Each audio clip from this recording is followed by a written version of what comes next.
I think all our wellness stems from our mental health. I think that's what it's coming out today. And I believe by the end of this session, we'll be able to really put our hands on real stuff that we're able to guide us develop avenues for, helping each and every one of us and those who work with men and men with us, that we, have beautiful mental state. So, Dr. Jallo, why mental health? Why Uh, mental health? why men's mental health? Yeah. Um, Let me say good afternoon to all present, ladies and gentlemen. Good And afternoon. Good afternoon. yeah, and thank you for joining us. I am glad to be to present about mental health. This afternoon, I'm saddened by the death of a friend and colleague who succumbed to Miss Gentle Soul rest in peace.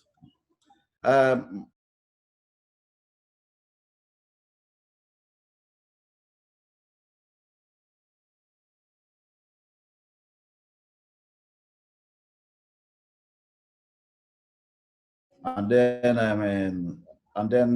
I will go. Secondly, I will go briefly.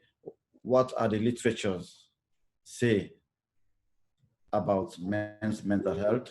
And then thirdly, I will try to basically talk on the contributors to men's mental health issues. What are the common mental health disorders in men? Barriers to seeking help from by men, and then I will conclude by by just what is the way forward with regards to men's mental health. So why talk about men's mental health? Of course, those of us that are following international news or media, we know that June is Men's Health Month, and today is Father's Day. So men's mental health is important. It's something that we don't talk about enough, and is a public health concern that begs our attention. Men and women experience many of the same mental disorders: depression, anxiety, bipolar mood disorder, schizophrenia. They all affect men equally as women. Men can and do suffer from mental illness, but are less likely to admit or need any help.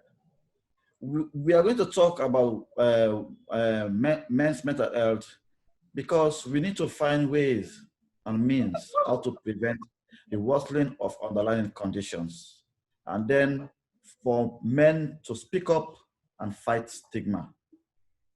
And then to tell them that they can seek help and they need support. So I think basically this is why we need to talk about men's mental health today. Thank you. Thank you so much. Thank you so much. And I think, yeah, I forgot to mention to say it's Father's Day, and I want to wish all fathers in the house, man, happy Father's Day. Happy Father's Day, and may you be grow to be the best daddies your kids will ever have. Those who are adopting, those who are married to live with kids. They don't have to be your own, but as long as you're acting as a daddy figure anywhere, we are happy for you, and you are supporting you all over the world. So actually, from what you have mentioned, mental health is really vital in our, especially for. I was looking at statistics, and I realized that many men hide and keep their stresses to themselves. Like 95% of men who commit suicide don't share No one knows what's in their mind. No one knows what's eating.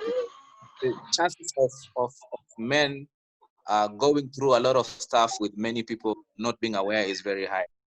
And maybe the art of communicating and letting people know what they're going through is not the example. African man is not used to sharing their weakness. You know, you're supposed always to bring forth that hero in you, that strong man in you. When you get hurt, you're supposed to say, "I'm okay, I'll be fine." But even when you're hurting inside, these things never get to show up. So it becomes difficult for us to express ourselves in such levels. And especially for African man, I was reading an interesting article and it's saying the ranks is it's the white woman who's healthier, then the white man, then the black woman, then the black man. Why?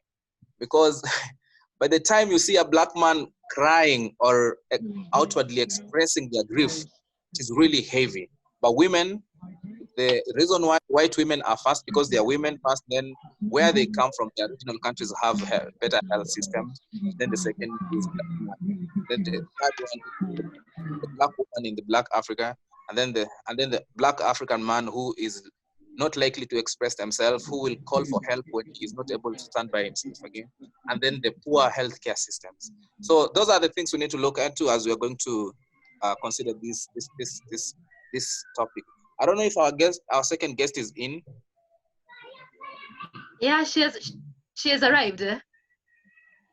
All right. Though So, her internet connection is still bad, but she's in. oh, she's in. I don't know if she can hear us, or we can, you know. Mosa, can you get us?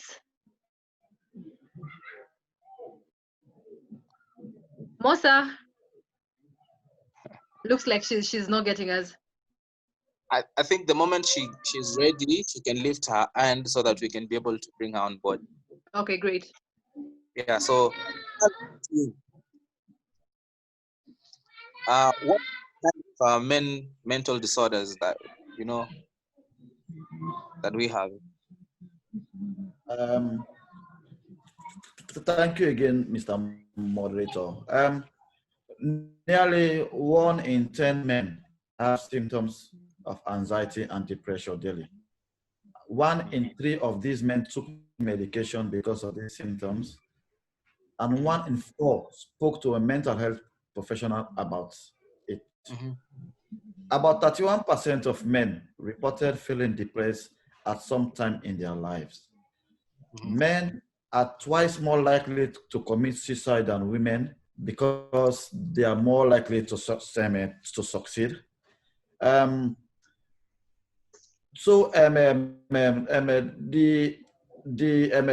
The contributors to mental health issues in men, of course, as you rightly mentioned, sexism and traditional gender roles. Men conforming to masculine norms are more likely to have poor mental health. Trauma. Currently, we are all experiencing the COVID-19 pandemic. This one is a huge trauma that is affecting almost everybody, from children to the elderly. War, flooding. Like, for example, now in Kenya, I know you guys are experiencing some flooding in Kenya. And then work-related issues. That is poor working conditions, high workload and pressure for success, and inability to cope with failure, loss of job. 1 in 7 men become depressed if they lose their job. Unemployment has a greater impact, possible 2 times more on mental health of men than women. This could be because traditionally, work is a source of self-identity, self-esteem, and self-worth for men. Because of these connotations of status, income, and resource, men are prone to mental disorders. Family or childhood issues. We all know some family, dysfunctional family, and then some people will undergo a traumatic child upbringing, all those factors can affect men and prone them to mental disorders. Relationship issues. Um, um, for example, depression is more common in diverse men. And also we all know the other epidemic, which is substance abuse, which is a global epidemic affecting especially the young. Men more likely to use drugs or alcohol as a coping mechanism with mental health issues.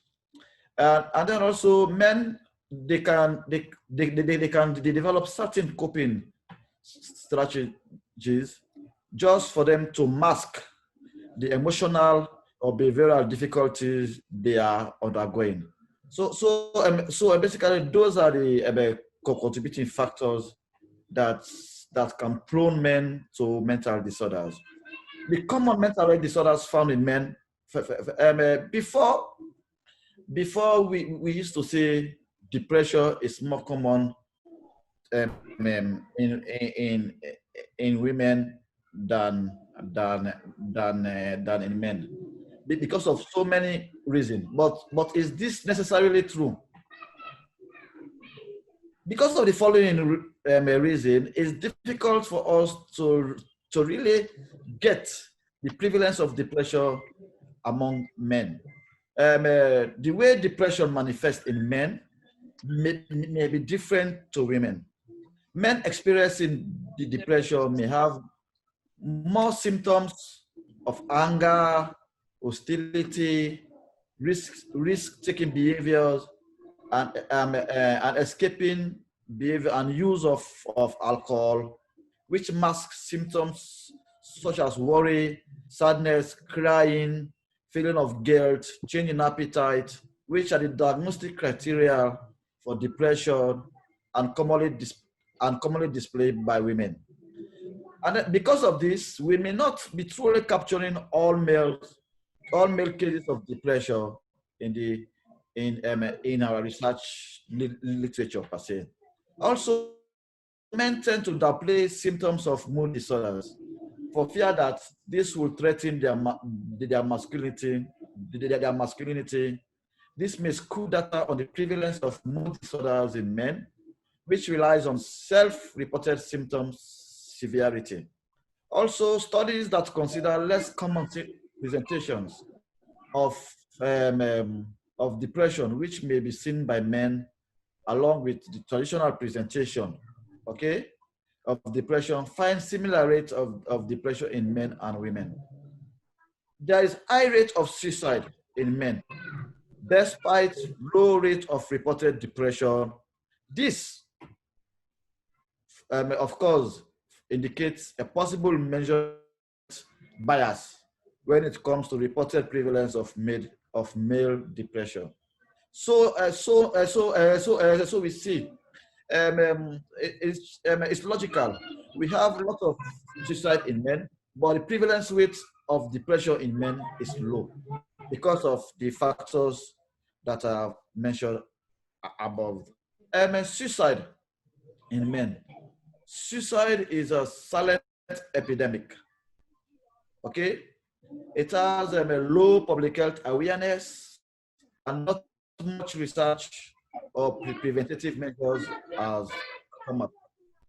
And then also, it's a major contributor to men's mortality. Of course, it's the top 3 cause of death amongst men ages between 15 to 44 years, and it's 3 to 7 times more common than female suicide. Studies also have shown that the pressure of traditional role norms may contribute to men's suicidal ideation. My colleague Malema will talk on masculinity. Also, we see that suicide rate is high in men, especially those that are employed and those that are in rural areas. Men are more likely to suffer from alcohol use disorders, which is a major contributor to suicidality, because alcohol use disorder can cause depression, and depression can lead to suicide. And also, research have indicated that men make up to about 75% of suicide cases worldwide. The other common mental disorders that we found in men is substance use, including alcohol. Alcohol has the greatest impact on men's health compared to other substances. Men are 2 to 3 times more likely to abuse drugs than women. The rate of global death attributable to alcohol is about 6 times higher for men than women. Death from opioid overdose. For example, now, in Kenya, you guys have heroin, cocaine, and for us, in Sierra Leone, people are abusing tramadol as an opioid, which is a very serious crisis currently in the country. Men also have higher rate of cannabis and non-cannabis dependence and abuse. So we see that substance abuse is more common in men than in women. Whereas depression, because of the lack of data and because of the masking of the symptoms by men, studies show that depression is more common in women than in men. The other common mental health disorder that is common in men is post-traumatic stress disorder, PTSD, which is very common.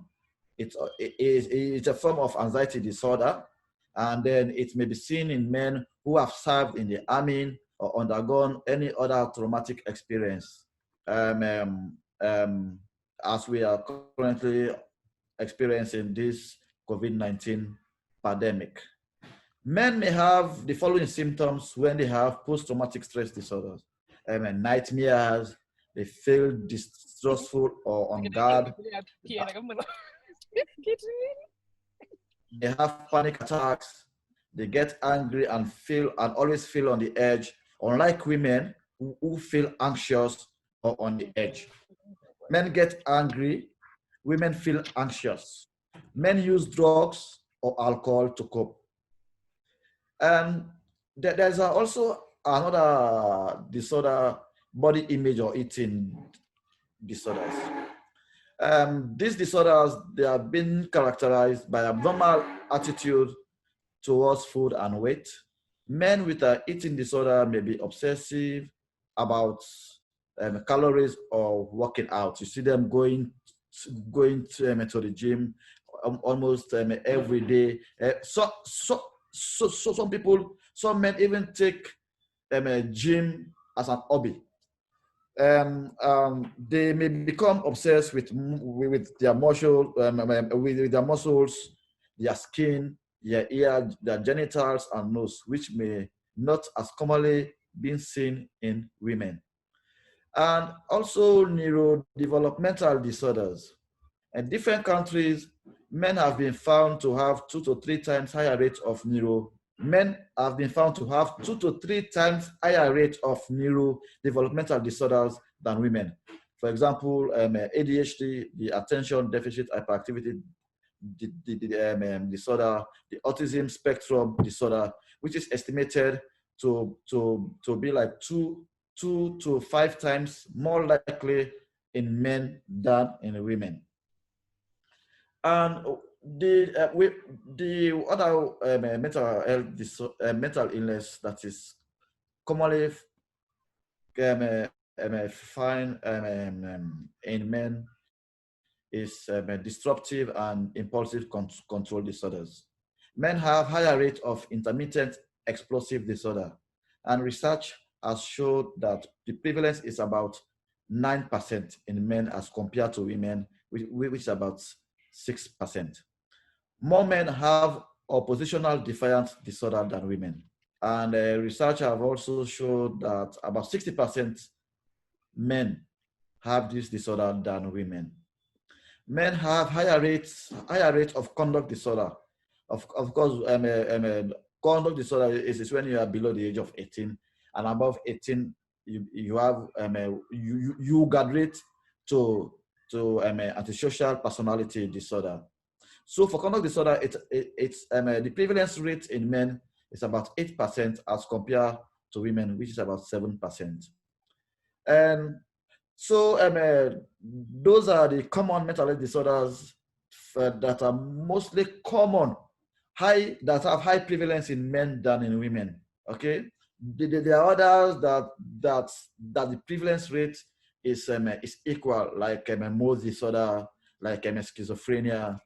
The prevalence rate is equal, and um, I also need to talk about the barriers. I don't know if I can stop here for now, so that Malema can come in and contribute, and then I will continue. And then I will continue afterwards.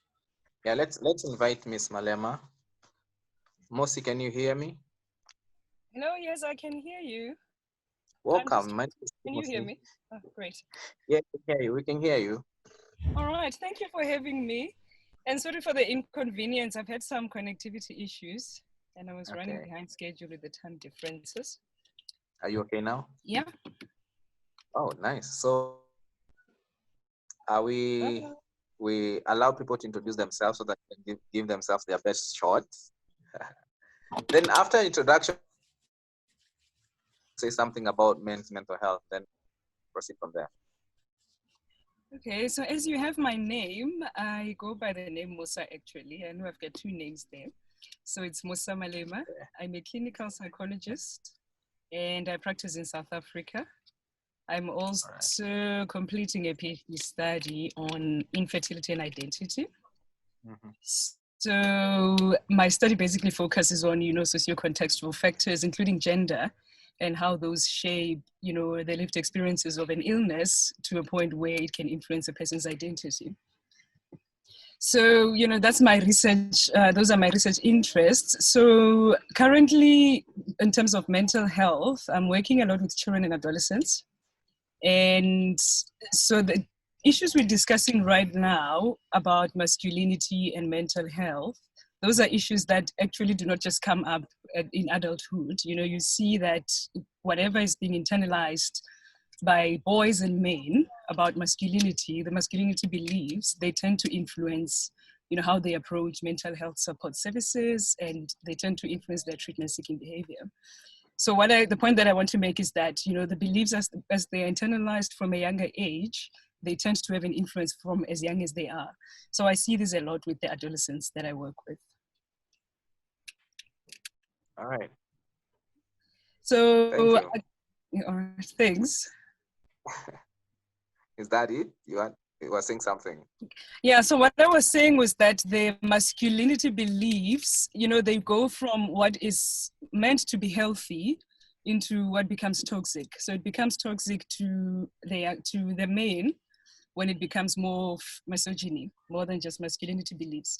The masculinity beliefs, they can be positive in ways that, boys are actually maybe socialized to be strong, socialized around leadership roles, courage, and independence. Those are all very good qualities, but they're not necessarily exclusive to boys. Even girls can be socialized around those qualities.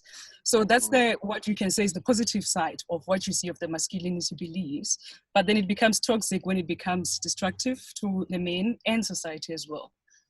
And, another thing that I wanted us to also consider is that although we speak of men and toxic masculinity, it does not only affect men. You can find that the women who are oppressed by patriarchy and toxic misogyny are the ones who now continue to oppress other women, informed by, the systems that are orientated around toxic masculinity. Right. I think since you touched on toxic masculinity, you can still go ahead and, find out its influence on, mental care and healthcare business, you know. Okay. Yes. All right. So the influence from a psychological point of view is that what we know, sorry about that, what we know mainly about toxic masculinity, first, it's something that is under-researched, you know, the toxic masculinity and treatment-seeking behavior and, you know, the implication on mental well-being of men. It's something that is not really researched in a South African context per se. So the gaps that are there is that we find that, you know, the beliefs, the masculinity beliefs, but let me specify the toxic masculinity beliefs, they tend to hinder agency. I think it's something that my colleague Abdul spoke about as well, is that, you know, whatever the masculinity beliefs tend to prevent agency because of they influence treatment-seeking behavior and health beliefs. So one, the independence, for example, the independence quality that is being taught, you know, it's not taught to a healthier extent. It's usually, it becomes more excessive. That's when it becomes toxic. That so it can perpetuate and trigger depression when it becomes, you know, that I'm experiencing something, but I will not open up because I'm supposed to be a man, I'm supposed to be strong, I'm supposed to be self-reliant. Then it leads to self-isolation again. Then it can just perpetuate mental illness like depression and anxiety.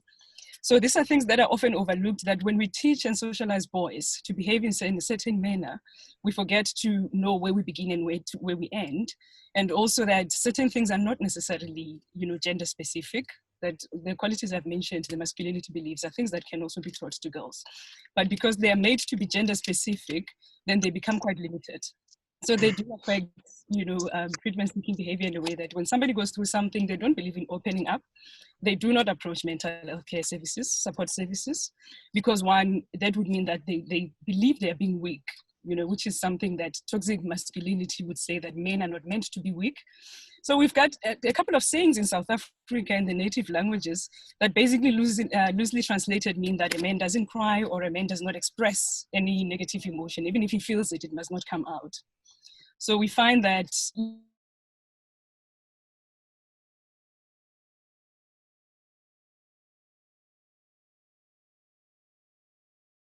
Some men, some mental health services, okay, could be interpreted as feminized. This is very important. For example, I have a colleague in the hospital. She is a female doctor. There was a time wherein this male patient refused to see her because of all these because of the stigma. Okay, and these negative and gender experiences may make men more likely to resort to coping with mental health illness alone rather than seeking professional help. Most of the time, they they bring in this patient when their mental health issues are severe. For example, if they are aggressive and violent at home or in the community, that, that is the time you see them in the mental health facilities. So those are the barriers that prevent men to seek mental health services. Because there is a saying that early prevention is better than a cure. So my colleague said a lot about toxic masculinity. So there is a strong relationship between masculinity and mental health that is affecting men. Thank you. Thank you so much. Thank you so much for the bar. And also, I also think we can also be a barrier to family members or people who could be having these challenges, because I see family members who have mental issues.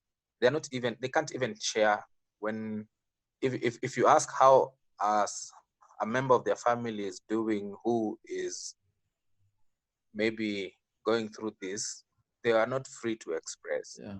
Like even family members would really find it hard to seek for help for their family members who are going through the same challenges. actually, these people, we have cases in Africa, I mean, in Kenya, where if a family member is, chances are they close them down in the houses because people are not supposed to know this part of our family issues that is going on. I think also this makes it hard for us to access mental health. I don't know about if there could be any issues regards, mental health addresses from the healthcare providers. How do they handle patients who go there? What is their attitude towards it? What do they consider it to? Because, for example, you have had issues, you have sunken yourself into drugs or something. By the time you presented the hospitals, you're in your worst levels. There is the reception the caregivers give also would, facilitate either make people to access more of these services or prefer to be these services. Yeah, it's true. Yeah, it's true. Attitude towards our patients also plays a role. Yep. So just to take you back, I know there's a question and answer session. When you're handling men mental health, and of stigma. Do we have men who are just angry? Their anger is not depression related or stress related. They're just angry. Dr. Mosa. It's part of my life. Yeah. Okay. I think speaking to anger in men, I do not believe that it is some kind of a feeling that invades a man without, a source. It may not be depression related, but it could be related to some kind of trauma as well. Trauma that is not going to manifest in symptoms. This man could present to maybe, let's say, psychology before a referral to psychiatry. So he could present there, and you do your clinical interview, your assessments reveal that he has absolutely no diagnosis, but he's got difficulty with anger. So what you find is that, one, there's a problem with emotional regulation there. Two, anger does not invade a person's life or emotions. It has to have a source. Most of the time we find that it does have a source. And then three, what you find is that it could be related to something like a poor self-concept. That is not something that is going to be clinically diagnosable, but in therapy it can come up. And then a poor self-concept is a way of looking yourself. It's more like a poor self-esteem. It's having a negative, conception of the self. It can it can cultivate self-loathing. And then again, as we spoke, Dr. Abdul mentioned that men struggle to express emotions and end up coping with drugs and other substances.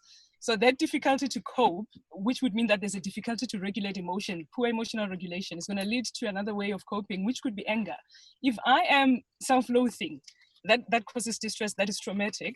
So I'm most likely to cover up that pain with anger, because as they say, anger usually masks pain.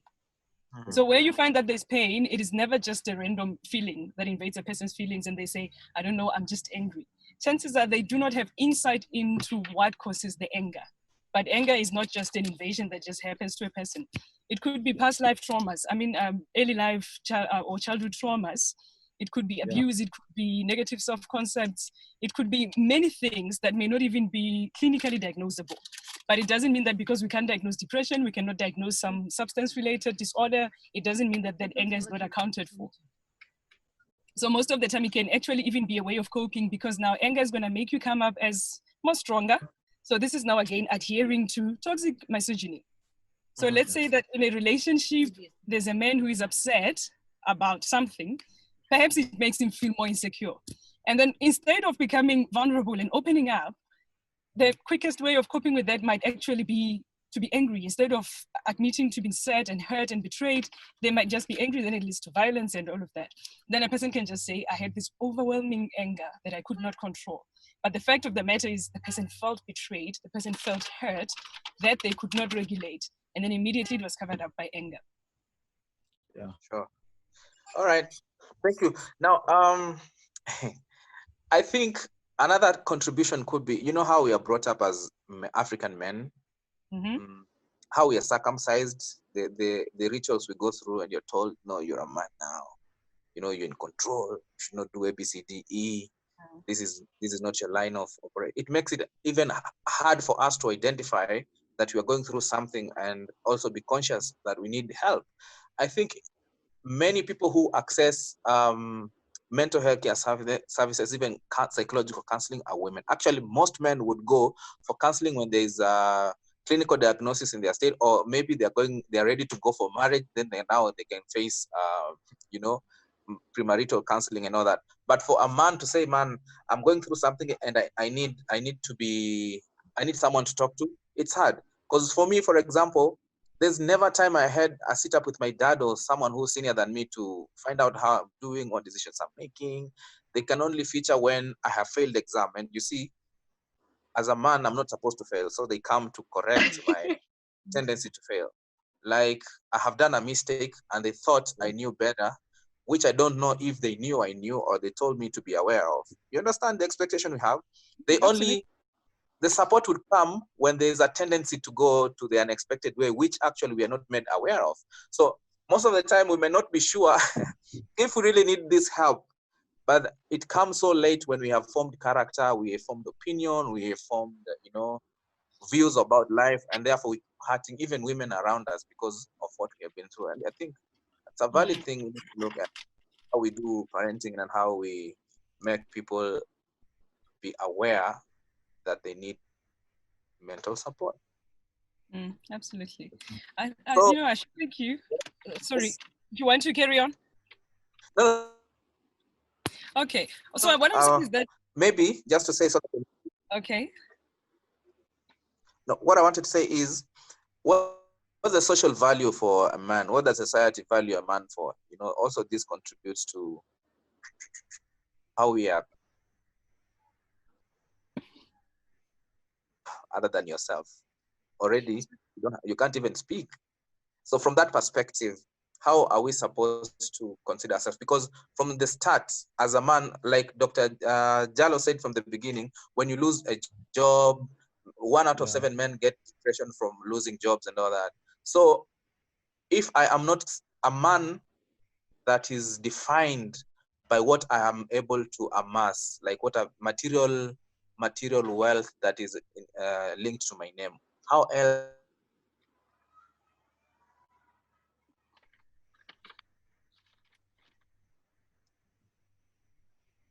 I lost you there. Yeah, okay. me too. So after speaking about, having to acquire material wealth, what was that? Yeah, like beside, like I was saying, I was. A man is defined by what he is able to.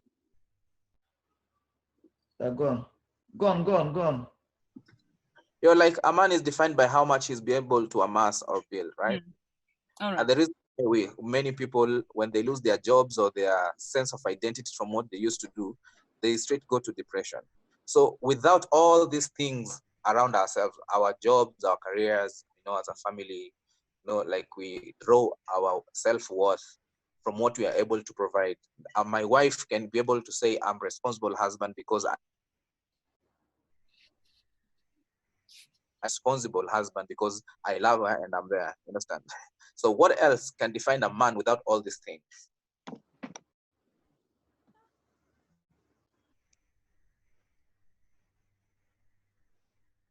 Okay, so to respond to that, I think, what you've outlined is mainly on the burden of perfection that is imposed on men through patriarchy, through the toxic masculinity beliefs. So there's a burden of perfection, of course, one of the masculinity beliefs is that a man is a provider and protector and all of that. And what I emphasize is that all of these things are not necessarily gender specific. There are families that are headed by women and they're able to provide. There are, women who have children and are single mothers and they're able to protect them and all of that. So I think what you're speaking of is mainly the burden of perfectionism, which is also an illusion, and which is why masculinity can become toxic. It's the toxic side of masculinity now, again. And then another thing is that in terms of, work and, being looked at poorly because you don't have a job and all of that, I do not believe that it's specifically an issue with a man not having a job. as we grow up and develop psychologically, we've got different tasks at different life stages, different psychological or psychosocial stages, if you would say, following, Ericksonian theories. So there is a time when the task is that, to be industrious and to have a job and to be able to provide for yourself that autonomy. And that is mainly a psychological task, where if it is not acquired, what would follow is necessarily distress, but it's not, again, gender specific. I believe the mistake we make now as a society is that we tend to make it gender specific, that at 30, you ought to feel in a certain way if you're not married, if you don't have a job and all of this.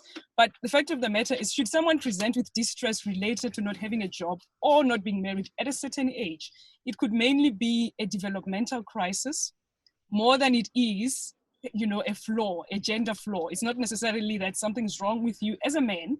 And again, it's not necessarily that something is wrong with you, is that developmentally, you've got this, psychologically, you're made to want to thrive towards a particular thing, and something is hindering you, then that would cause distress. And it's something that is not gender specific again. So I think the mistakes we make all the time is to create gender disparities where, things are mainly gender neutral. All right. Dr. Djalloh, you had something to say on that? No.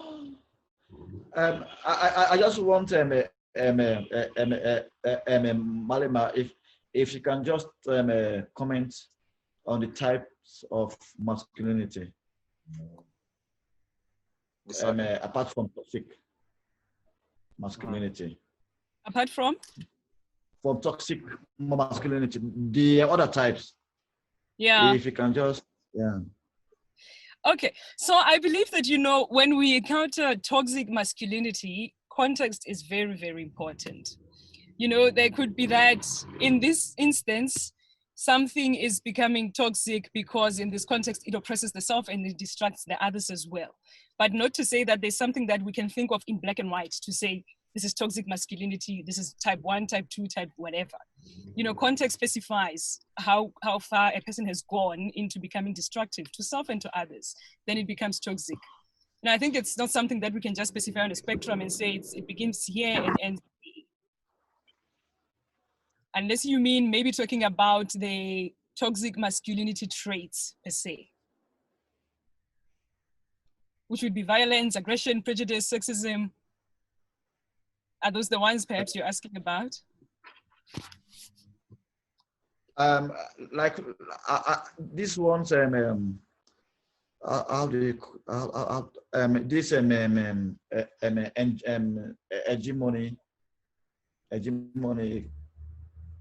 masculinity. If you can throw a light on that one. On the, I'm losing you there, sorry. Yes, the network, I don't know. Yeah. The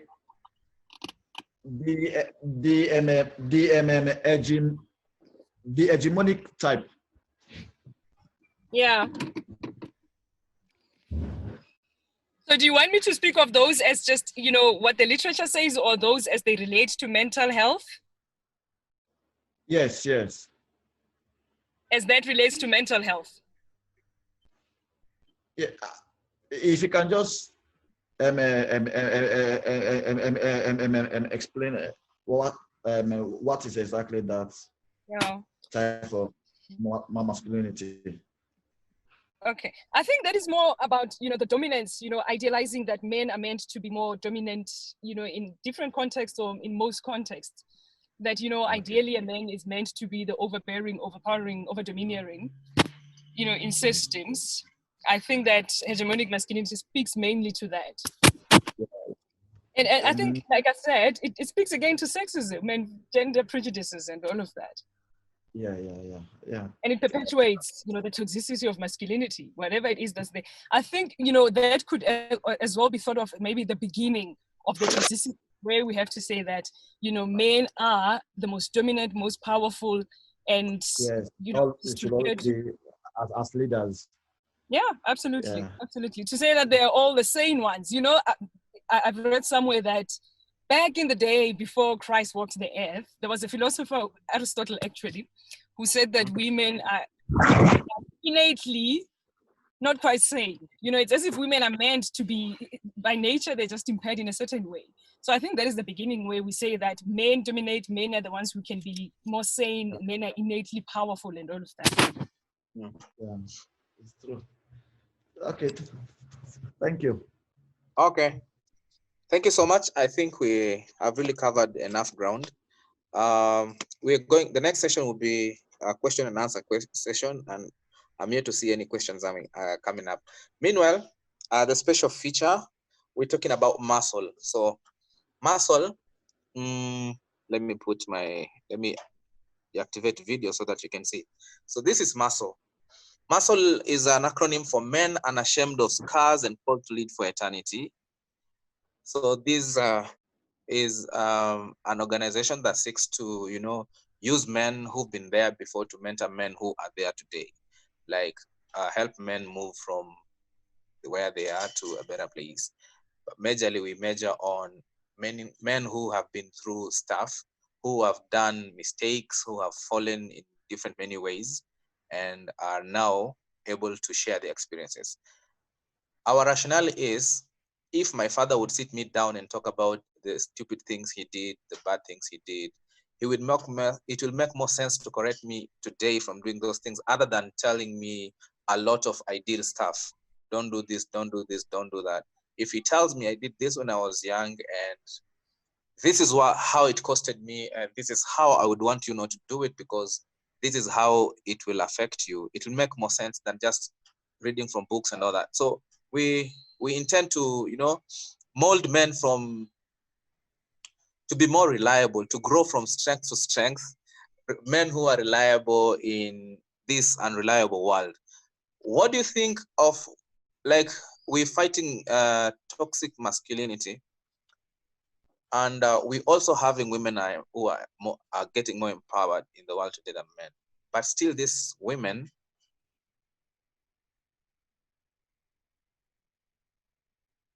they will still get into relationship with them, they'll get abused. They'll still get into business with them, they'll get frauded. They'll still mingle with such men, and the pain will continue in as much as they are empowered, in as much as they are aware of the situation, but still this other breed is not cultured enough to make sure there's good and for the women to be happy, and even for the men themselves to be happy. So Muscle reaches out to both men and women to make sure we nurture good societal acceptable ways of life, and also we are Christian based, so we draw our values from the Christian perspective. That's what Muscle does. We do this to young people, mentorship. We're changing the view from toxic culture practices to maybe modern ways of doing things, and also to nurture them, be responsible, because it does not matter how much a woman is empowered. If she will still be prone to a man who is crude, she will still get hurt. So her empowerment will not really give her the peace she needs. So that's what Muscle does, and I thought you should know. You can follow us on Facebook, just Muscle. On Instagram, we are Muscle, on not Telegram but Twitter, Muscle Kenya. Thank you. I have not seen yet any questions. There were questions, but the first question was, this is from so weekly we have sessions on WhatsApp chat, and at times people bring in questions regarding the topic of the week. Someone blatantly asked, why is it that most men on the streets are the ones, why is it that it's mostly men on the streets than women suffering from mental disorders? That's, I think it was a general question from that side. And then last week we had suicide prevention, and someone mentioned that it is men who die by suicide. You'd find out that the most population, they use lethal means, and they die by suicide. So compared to the women or the ladies, it's actually noted that men are the ones that use the most lethal means, and that the ones that actually the suicide is complete, so they die by suicide. But for women, mostly you'll find out that it's an attempted suicide or it's something of the sort, but most times they get they recover or they're helped out. But for men, they actually die by suicide, and they use the most lethal means. So I think that was the one question. Then the comment was mental health clearly is not gender specific, and if men can suffer from mental disorders or illnesses like depression, then it's clearly you're not basing mental illness or mental disorders on gender. It isn't gender specific. Yeah. So that was a comment. The other one was the question. Okay, that's fine. That's fine. There's someone asking, are there preventive options like community-based group services or ways to decrease stigma and increase awareness of mental health? Also, what form of intervention treatment has shown to be most effective? Djalloh, what do you think about this? Yeah, Are there... yes, there are community support groups. It's just that in this part of the world, African countries, especially my country,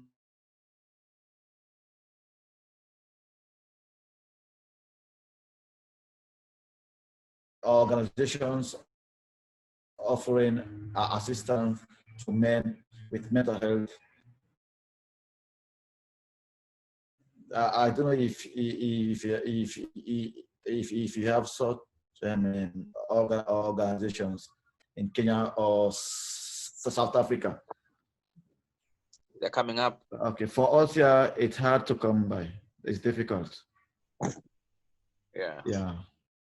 Okay. So I think I think basically if we can give men the support that they need, it will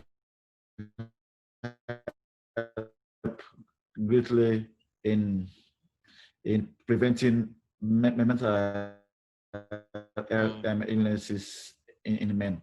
The support so that they can speak up and fight the stigma, so that we can check with them, ask them how they are feeling, especially if one of them has experienced a recent traumatic event that could trigger mental illness. And then also we look for changes in their behavior and watch out for signs and symptoms of mental illness. And then if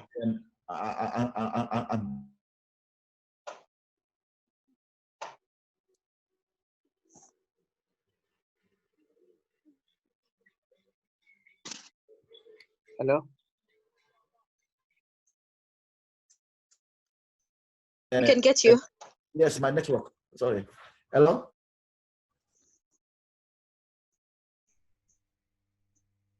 Hello? We can get. Okay. I'm saying if you think that someone you love has the anxiety disorder, which are very common, I think we should offer them our support. You listen by listening to them, and then be patient. I think that's all about the community. Talk to a doctor or a mental health professional, or you can help them to seek treatment as the case may be. We all should know that living with a mental illness, especially depression, can be overwhelming and isolating. So we need to let that man know that he is not alone. Help is available so that that individual can feel much better. Yeah. All right. Thank you. I think, Mosa, you can give us your closing remarks. Okay, all right. First, I don't know if there are any South African participants here. So to respond to that question about, I think, let me see who it was that asked about intervention you know, and, you know, community-based intervention in a crisis, if counselors, different types of regional counselors there. To raise awareness, we have things like Love Life, which existed many years ago. I'm not even sure if it still exists now, which was the one that was meant to raise awareness to things that were becoming more of like social problems. So those are the two ones that I'm aware of in the country. And then again, Tiffy asked something, had a question about, you know, someone saying, why are there more men on the streets with mental illness than women? And I think Dr. Abdul answered that by saying that many men are the ones presenting with substance-induced psychosis or any other, substance-induced mental illness. So I think because men do not access help, do not access support, so they end up, you know, being in the streets. Some of them are not in the streets because of substance misuse, but because there is no agency, and sometimes wandering around is a symptom of mental illness itself. So because they're not treated, they don't present to mental health care, then, you know, that's where we might end up having them. It speaks again to the differences between women and men and their treatment-seeking behavior. But otherwise, yeah, I really enjoyed this session, and thank you for inviting me, Aflin, and it was great talking to all of you, and thank you to you and our participants. And thanks for introducing Marcel. I'm going to follow you guys on Instagram. I don't have Facebook. Thank you so much. Be glad to be followed by you. Yeah. Dr. Djalloh, your closing remarks. Yeah, I just want to thank the organizer, my old good friend, and then it's a pleasure to connect again with Malema. I think since 2016. Yeah. Yes, it's good, guys. Let me show my face at least. So this is how we. Long time. Long time. Okay. So guys, let's keep on the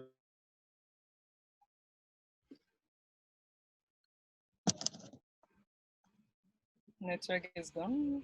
I think we lost him. Yeah. Mm. All right. But Timo, there was a question. There was a question on the chat section. You probably didn't see it. Maybe I missed it.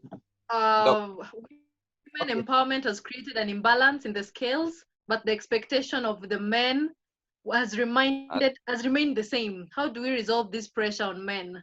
I think we shouldn't go without Malema answering that question. Women empowerment has created an imbalance in the scales, but the expectation of men has remained the same. How do we resolve the pressure on men? I think we have actually captured it, but Malema, just so that they can know that you are actually here. Wait, I don't see the question on the chat. Yeah, What's the question again? Sorry. The question says. Did we lose her also? No, I'm still here, but I was trying to read the question from the chat thing. I didn't find it. Can you scroll up? Let me check. It's from Olenya Beta. Yeah. Oh, let me see. I think that was just the last one. Now. Women empowerment has created an imbalance in scales, okay, but the men has remained the same. How do we resolve this pressure on the men? Okay, can I say, is this women empowerment or disempowerment that has created an imbalance? Or is perhaps the question is it that, by means of empowering women, we have perhaps created a system where there's now imbalance? Oh, yeah. Is it that perhaps that we are now aggressing towards women empowerment? Yeah, the empowerment. So empowering women is causing problems. Is that what the question is, basically? That's what it sounds like. Okay, well, then a good thing is that this person is aware and speaking of the same patriarchy that we're battling with. Exactly. If empowering women is creating social conflict, it means that empowering women is creating a system that now challenges patriarchy. Yeah. So it could create imbalances because it challenges beliefs about patriarchy. And the good thing about this question is that it's something I noted some time ago when I was thinking about these questions, is that another thing with the difficulty with evolving from, toxic masculinity is that we're asking people who adhere to those beliefs, to challenge beliefs that they were taught are not challengeable. So this would be that, if I do not know women as people who should be empowered to a certain extent, people who should be beyond, the kitchen and in boardrooms, and people who should be making decisions, even at home as spouses, it challenges the belief that I had that I thought was more unchallengeable, that it was natural for women not to be empowered. So I think when it creates imbalances is when it challenges patriarchy. A good thing is that, we are able to challenge that toxic masculinity, and then we can evolve from that. Yeah, so I don't know if I answered the question, and then I think, others can come in if perhaps I didn't answer fully. No, I get what you're saying.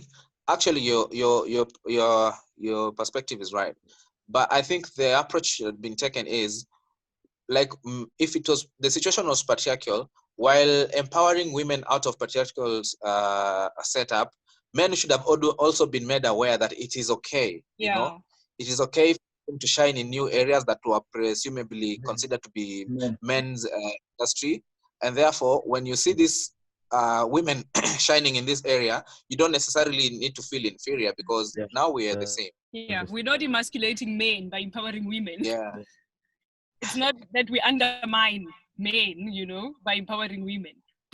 Yeah. Perhaps striving towards equality is what is becoming problematic. But like I said, the good thing is that we're evolving from patriarchy the moment we become conscious of this and we accept them. Yep. Also, I think also the women who are getting empowered should know their empowerment is not for negative competition with men. It's not like so that we can be better than men, just so that we can be better for each other. You understand? It's not a matter of conflict or competition. Yes. Yeah. Thank you. At this point, I need to hand over the program to the hosts so that they can be able to take over. It's been nice doing this with you guys. Nice meeting all of you. God bless you. Thank you. God bless Thank you. God bless you too. Thank you. All right. Okay, great. Thank you very much, Timo. I don't know whether Ruth is around. She's meant to give us the last speech, but it feels nice to have had all of you around. Next week, last week we were just from covering Suicide Prevention Week, and we had a week long full of testimonies and interesting interesting stories that were shared with us of others that also went through the same experiences, and also those that lost their family members by death by suicide. So after that week, then, because today is Father's Day, we decided to have the men's mental health. And this week we are celebrating International Day Against Drug Abuse. It's called IDADA. It's an International Day Against Drug Abuse. I know probably you've had a friend, you've had a family member who struggled with drugs and substances. This is the week for you to share your story with us. And at the end of it, on Sunday, we will have a presentation on how's it called? We will have a presentation that is on coping styles and stress management. We will have stress management presentation by Dr. Oladele from, I don't know if I got the name right, Dr. Olaitan from Nigeria, and we'll be having stress management. It is going to be an interesting session. You do not want to miss that. So ensure you tag a friend. I have shared a link on the chat section so that you can get to follow us, or also send us an email in case you'd like us to get you posted on the links and the meetings that we're having. Weekly, we are having all this discussion just so that we can improve on our knowledge on mental health, and just to also build ourselves together. I hope to see you all on that day. Do not miss, and also make sure to tag a friend, to tag another friend. Otherwise, Dr. Djalloh, it's been nice seeing you, of course, and also Ms. Malema, great to see you. Of course, we've been in touch. I am glad you have found time, even in your driving schedule, you stopped by just to share matters of mental health. Do not take it for granted, lady. We appreciate it. So thank you very much. Dr. Djalloh, thank you very much. Kenyans, tunawapenda sana. Simply means we love you so much. And we are glad to see you. So see you next time, guys, and do have a lovely evening. All right, bye. Bye, See you on Sunday, 4 p.m. Bye. See you then. All right, bye. Bye. Bye. Oh, thank you. Thank you very much, Muscle Team, for coming in handy. Welcome.